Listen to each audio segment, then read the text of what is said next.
begini ya, nanti kelihatannya seperti itu. Ya.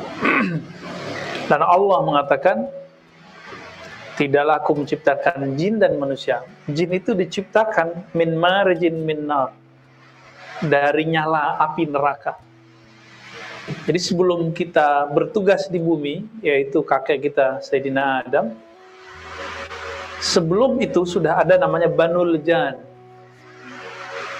Banul Jan, Bani, klan jin, jamaknya Jan. Klan jin ini, mereka dulu tinggal di bumi, tapi merusak. Lalu apa yang terjadi? Allah buatlah kiamat jin, kiamat sughra. Maka mereka larilah tunggang langgang, gitu bahasa guru-guru kita.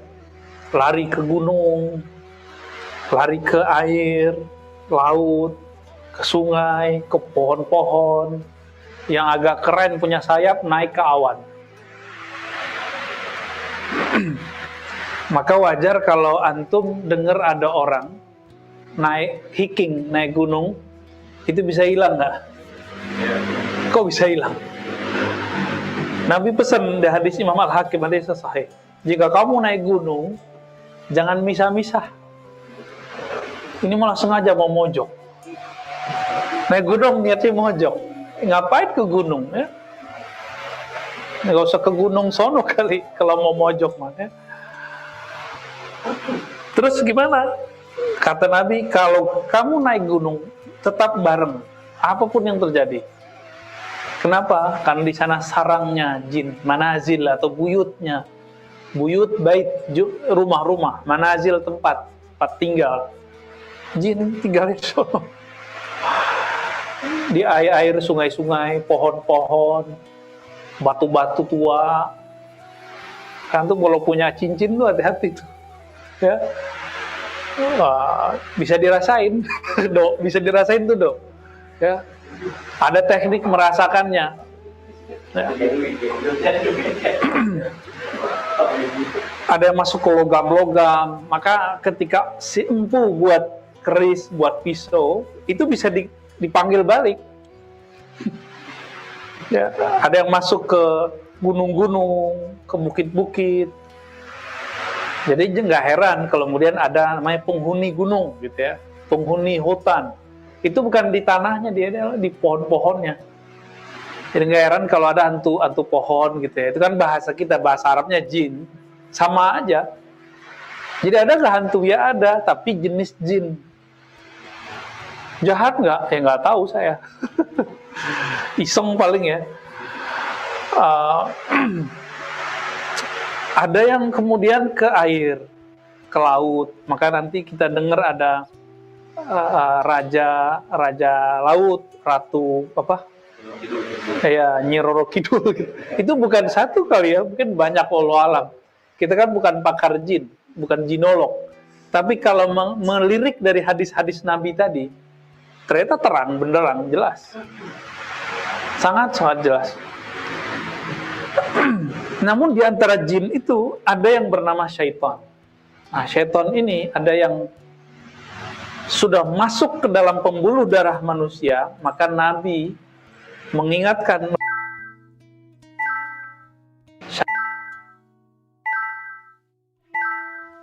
manusia.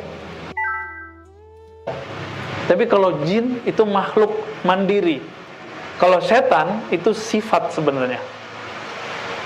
Bisa bedain ya. Jadi setan itu sifat, karakter.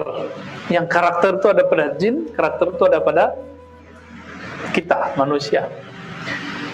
Nah, kembali ke surat Zariyat tadi, ayat berapa itu? 51 ya? Ayat 56 ya? Ayat 56, surat 51 ayat 56. Wa ma khalaqtul jinna, tidaklah aku ciptakan jin. Ciptaannya tadi dari nyala api, wal ins, dan manusia. Nah, ada fakta lain. Ternyata jin itu dulu, sebelum Nabi Syith dapat wahyu dari Allah untuk memisahkan antara dunia kita dan jin, dulu jin itu berfisik. Ada fisiknya. Karena fisiknya jelas, maka banyak manusia yang dizolimi oleh jin-jin itu. Nabi Syith ini kan keturunannya Nabi Adam, anak Nabi Adam. Jadi Nabi Syith ini umur 400 baru meninggal Nabi Adam. Berarti udah generasi keberapa tuh?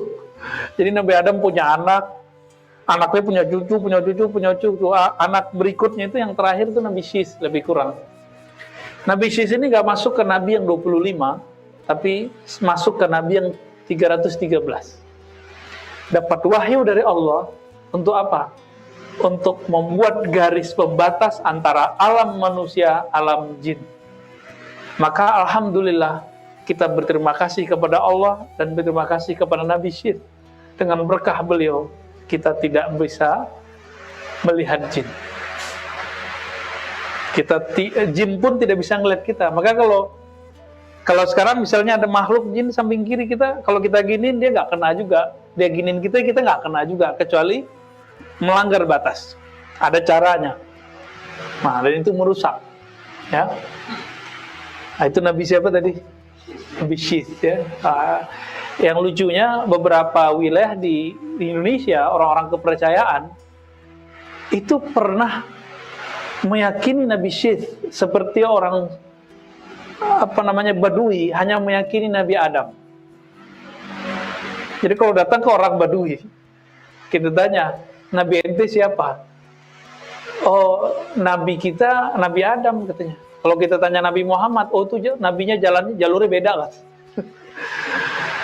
Nah, kalau kita datang ke daerah-daerah Jawa tertentu, mungkin Kalimantan, beberapa wilayah, itu mereka taunya Nabi Syith bin Adam. Ini fenomena apa? Ini bukan hoax ya. Ini fakta, ada orang-orang kepercayaan begitu. Berarti orang kepercayaan dulu, apakah namanya animisme, dinamisme, itu aslinya dulu adalah pengikut para nabi. Karena tidak ada kitab suci yang ditinggalkan, tidak ada lagi ajaran yang murni, bercampurlah dengan asumsi, dengan kebatinan. Maka sekarang mereka hanya tahu nama dan prinsip-prinsip tertentu. Contoh, jin itu kan ada yang lari ke pohon, ya kan? Orang nyembah pohon, nah ini yang salah. Gitu. Pohonnya nggak mesti disembah. Emang ada ruh di situ, ada jin di situ. Ada ruh yang Allah campakkan ke bebatuan. Bebatuan itu akhirnya punya energi, bukan berarti itu mesti disembah, enggak. Jadi dinamisme, animisme ini kesalahannya satu aja yang paling jelas. Yang nggak jelas banyak kali ya. Menyembah spirit. Itu kesalahan besarnya. Kalau kita meyakini spirit itu ada di mana-mana, cuma kita nggak perlu menyembahnya. Jadi antum nggak usah jauh-jauh nyari jin di mana-mana. Jin itu, kata Imam Al-Buni, di setiap jengkal di rumahmu ada makhluk lain bernama jin. Nggak usah jauh-jauh, di badan kita juga banyak kok. Di mata antum tuh banyak tuh jin-jin syahwat. Di mata saya juga ada. Makanya mata kita suka jelalatan kan. Nah, berubah karakternya namanya setan. Enggak usah jauh-jauh nyari ke goa kan kejauhan, ya. Nyari ke rumah yang ditinggal kejauhan. Di dalam diri kita mereka bisa bersarang, ya. Nah, ini kalau cerita jin yang jadi lama nih, ya. Kita skip dulu ya. Wal ins dan manusia. Salam, marhaban Habib Musin, fadhal.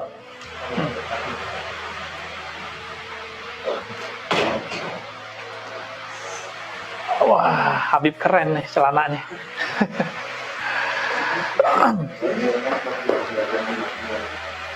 Silakan Habib, senyamannya.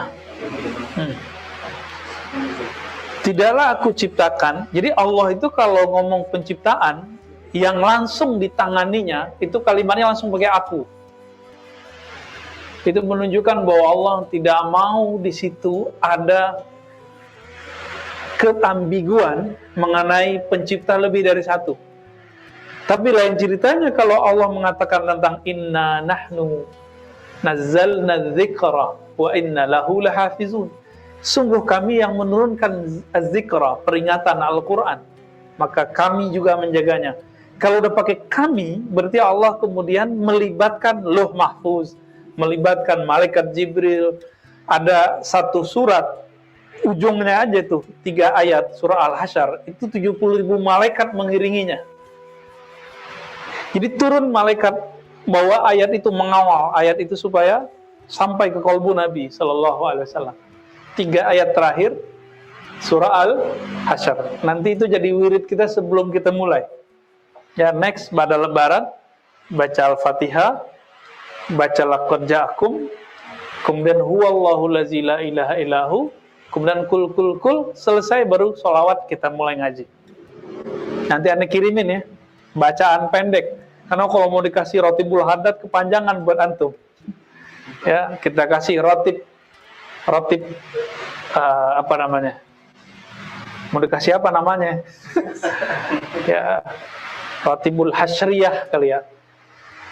Teman-teman yang makan Allah menyebut, tidaklah aku menciptakan jin dan manusia. Manusia ini al-ins, disebut ins, alif hamzah ya, nun sin. Bisa disebut juga insan, bisa disebut an-nas. Terjemahannya macam-macam ya. Namun terlepas dari terjemahan ins, apakah jinak artinya, apakah artinya lupa, atau artinya mengikuti, atau artinya kasratul nisyan ya, macam-macam orang mengartikan. Yang pasti al-ins ini Allah menyebutnya fi ahsani taqwim. Ya, surat At-Tin ya. Allah itu menciptakan ins, dan alhamdulillah kita bagian dari al-ins itu. Diciptakan dalam formulasi ahsan. Ahsan itu ajmal wa akmal. Artinya 2, ahsan itu. Ajmal indah, bagus. Akmal sempurna. Itu arti dari ahsan. Takwim, pembentukan.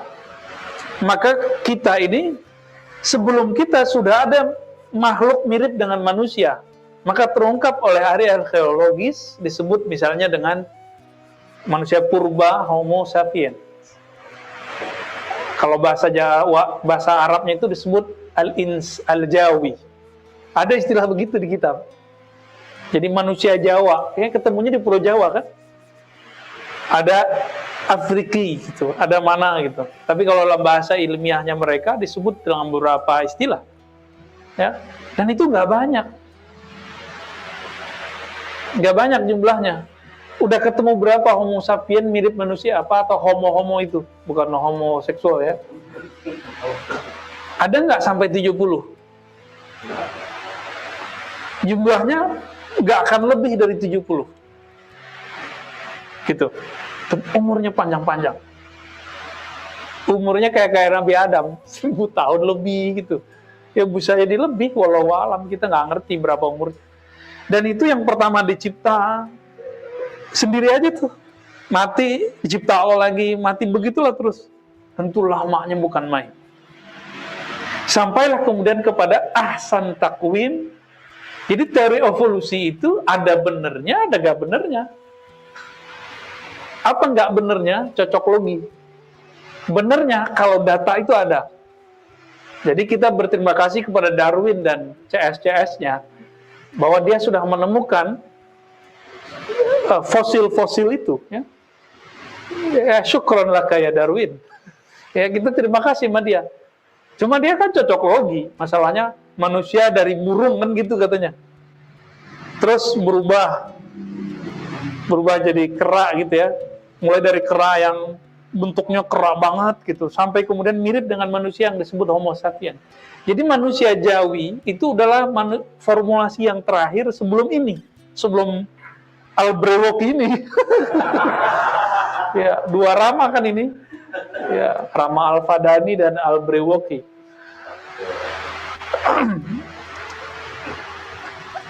Si Darwin ini mencoba mengkoneksikannya, maka kemudian dikritik yang disebut link yang terputus, yang link yang hilang. Secara ilmu kimia itu perkembangannya dahsyat sekali. Burung itu kan kromosomnya 48 ya, seingat saya, benar. Yang dulu belajar kimia siapa nih? Siapa sih ya? Adanya? Enggak ya? Ya saya ingat saya begitu. Manusia itu cuma 48. Pertanyaannya, emang bukan burung ya? Si kera. Kalau burung 60-an. Dari 60-an jadi kera 48, itu gimana ceritanya? Emang dulu burung bisa eksperimen? Seperti yang YouTube bocah-bocah itu kan, ada bocah-bocah anak-anak tuh di YouTube eksperimen. Ya, anak-anak antum tuh. Ya, bocah-bocah lah. Antum kan masih masa remaja aja kan. Padahal punya anak. Udah tua ini. Jangan merasa masih bocah kemarin sore, udah tua kita ini. Udah punya anak, udah punya bini. Tuh punggungnya udah mulai sakit-sakitan, nih kan, pinggangnya udah mulai pegel-pegel. Belakang kolesterol. Ya. Habib Musin udah mulai curiga sama badannya. Gula katanya. Maksudnya dia manis. Teman-teman yang melakukan Allah, kita ini sebenarnya sudah lumayan ya, sudah lumayan. Jadi ketika ada penemuan-penemuan seperti tadi, kita berterima kasih sama mereka. Jadi antum jangan karena anti teori evolusi Darwin terus nolak semua. Enggak. Teori evolusi itu ada yang ditolak, ada yang diterima. Kan ilmu itu dari Allah semua. Ketika diterjemahkan oleh seorang sosok namanya Darwin, ya barangkali penerjemahan dia keliru gitu. Dia mencoba mencari link. Ini sebenarnya indikasi bahwa si Darwin ini sedang mencari asal-usul dia. Itu gelisah juga. Kayaknya moyang gue nih kera nih gitu kali ya. Atau si burung tadi ya,